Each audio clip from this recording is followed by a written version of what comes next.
आधी रात का वक्त हो चला था। सारी दुनिया गहरी नींद में सोई हुई थी और शमशान में थोड़ी सी चहल पहल थी। एक भयानक सा दिखने वाला शख्स शमशान में चलती हुई चिता को घूर रहा था और उसकी आंखों से लगता था मानो उसकी आंखों से आग टपक रही हो। क्या पाना चाहता था वो शख्स उस चिता से? इस सन्नाटे को चीरती हुई उसकी हुंकार शायद किसी अनहोनी की चेतावनी थी। जिस तरह मोक्ष पाने के लिए कई तरह की साधनाएं हैं, कई तरह के विधि विधान है और प्रणाली है, और उस प्रणाली की कई शाखाएं हैं, इसी तरह अपने आप में जीते जी मोक्ष पाने की एक शाखा का नाम है अघोर पंथ। और यह एक ऐसी शाखा है जिसके अपने विधि विधान हैं, जिसकी अपनी प्रणाली है। बाहरी जीवन का किसी भी प्रकार का कोई हस्तक्षेप नहीं। अघोरी क्या है? अब जब सब लोग इस शब्द को सुनते होंगे तो लगता होगा एक ऐसा व्यक्ति जिसे कहीं भी जो कुछ मिलता है खा लेता है, चाहे वो किसी का हो, चाहे किसी की शमशान की जली हुई लाश। एक ऐसा व्यक्ति जिसके शरीर से दुर्गंध आती हो, काफ़ी डरावना हो। बस इसी तरह आप सबको ख्याल आता होगा। क्या अघोरी एक ऐसी शख्सियत है जो बहुत ही डरावनी है? लेकिन असल ज़िंदगी में ऐसा नहीं है। अघोर विद्या डरावनी नहीं है, लेकिन अघोर विद्या का स्वरूप बहुत डरावना है। अघोर विद्या व्यक्ति को भेदभाव रहित बना देती है।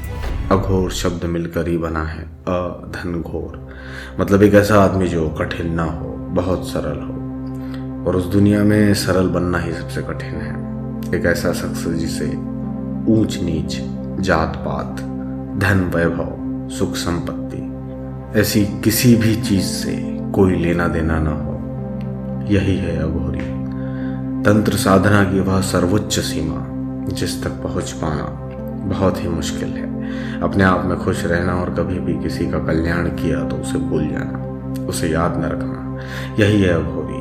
अघोरी जो बिल्कुल भी घोर नहीं है, बिल्कुल भी कठिन नहीं। जब हम सभी लोग नींद के आगोश में होते हैं तब अघोरी रात के सन्नाटे को चीरते हुए मशान में जाकर तंत्र साधना करते हैं, जली हुई चिता से अपने आराध्य को खुश करते हैं और एक ऐसी दुनिया में होते हैं जिसे नॉर्मल लोग शायद ही कोई संवाद रख पाए। एक बार जब अघोर पंथ के अघोरी से बातचीत की गई तो उन्होंने बताया कि सर्वोच्च अघोर पंथ के साधक होते हैं वो कभी भी सामान्य जिंदगी में दखलंदाजी या किसी के साथ मिलते जुलते नहीं है।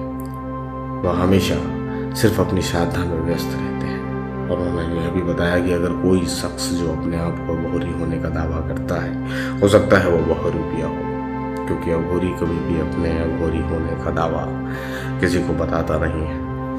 हर वो मनुष्य जिसने जन्म लिया है वह जन्मजात अघोरी ही होता है। जब वह बालक होता है तो सरल होता है, अघोर होता है, लेकिन जैसे जैसे उसकी उम्र बढ़ती है, जैसे जैसे वह बड़ा होता है, उसे सिखाया जाता है अच्छे बुरे में फ़र्क करना, सुगंध दुर्गंध में फ़र्क करना, अमीरी गरीबी में फ़र्क करना, दीन दुखियारों में फ़र्क करना। उसे सिखाया जाता है वह हर चीज़ में फ़र्क करना जो उसे सरल बनने से रोकती है। और फिर एक समय बाद वह अघोर न रहकर घोर हो जाता है। अघोरी अक्सर 3 तरह की साधनाएं करते हैं: शमशान साधना, शीर्ष साधना और सर साधना। जो अघोरी महाकाल के पूरी तरह से साधक बन जाते हैं उनकी आंखें एकदम लाल सुर्ख होती हैं, मानो आंखों से आग बरस रही हो, लेकिन वाणी में उतनी ही शीतलता होती है। उनका जीवन ऐसा होता है जैसे आग और पानी का ऐसा संगम जो काफ़ी दुर्लभ है। अघोरी अगर आपसे कोई चीज़ मांगते हैं तो यकीन मानिए वो आपसे लेकर ही रहेंगे, और अगर आपने उन्हें वह चीज़ नहीं दी है तो आप पर क्रोध भी करेंगे। और अगर आप उस चीज़ को उन्हें हंस कर दे देते हैं तो यकीन मानिए आपका जीवन सफल हो जाएगा। अगर अघोरी अपनी साधना का 0.1% आशीर्वाद भी आपको देते हैं, आपका जीवन सफल हो जाएगा। मेरे एक मित्र के साथ ऐसा ही हुआ। उनके साथ एक अघोरी से जुड़ा हुआ एक किस्सा है, उसका जिक्र नेक्स्ट वीडियो में। प्लीज़ बने रहिए हमारे साथ और हमारे चैनल को लाइक, शेयर और सब्सक्राइब करें। धन्यवाद।